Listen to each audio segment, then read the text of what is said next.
Masuk sekolah jam 7 pagi. Seragam harus sama. Rambut tidak boleh panjang. Datang telat sedikit. Dihukum. Pertanyaannya sederhana tapi jarang dibahas. Apakah aturan ini benar-benar cocok dengan cara kerja otak dan mental anak? Atau kita hanya mewarisi sistem lama? Tanpa bertanya ulang, video ini bukan menyalahkan guru atau sekolah. Ini analisis psikologis dan sistem pendidikan. Kenapa aturan ini ada? Dan apa dampaknya ke otak, mental, dan cara belajar anak Indonesia? Nomor 9. Warisan sistem disiplin kolonial dan militer. Banyak aturan sekolah Indonesia berasal dari sistem kolonial Belanda, budaya militer, dan birokrasi. Tujuannya membentuk anak patuh sistem, bukan memahami diri sendiri. Secara psikologis, fokusnya kepatuhan, bukan kesehatan mental. Nomor 8. Masuk jam 7 pagi, administratif, bukan psikologis. Jam 7 pagi dipilih karena menyesuaikan jam kerja orang tua, mudahkan pengaturan sekolah, bukan karena riset otak terbaru. Ini keputusan logistik, bukan berdasarkan sains otak anak.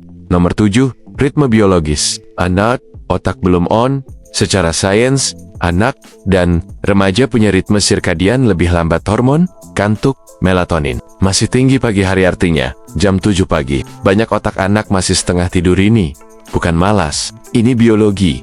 Nomor 6. Kurang tidur, otak tidak siap belajar. Fakta lapangan, anak tidur 5-6 jam, idealnya butuh 8-9 jam. Dampak psikologis, fokus turun, emosi mudah naik, memori lemah. Masuk pagi tidak otomatis membuat anak pintar kalau tidurnya kurang. Nomor 5. Seragam sama, menyamakan sosial, tapi menekan ekspresi.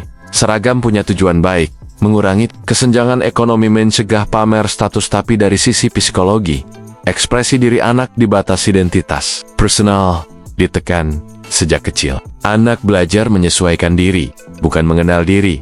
Nomor 4. Rambut pendek sama dengan simbol kontrol, bukan fungsi otak. Eteren rambut tidak berhubungan langsung dengan kecerdasan, lebih ke simbol kerapihan dan kontrol. Secara psikologis, anak belajar bahwa tubuhnya dikontrol sistem, bukan miliknya sendiri.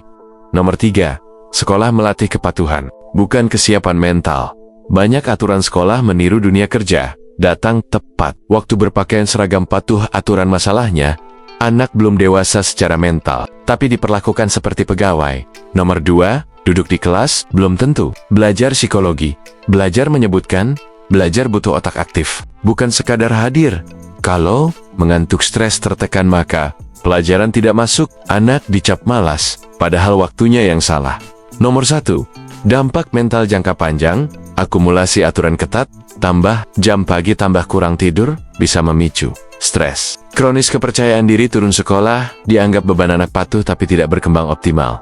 Ini bukan trauma instan, tapi tekanan kecil yang diulang bertehan-tehan. Masuk jam 7 pagi, seragam sama, dan rambut diatur, bukan karena anak butuh itu, tapi karena sistem lama masih kita pertahankan.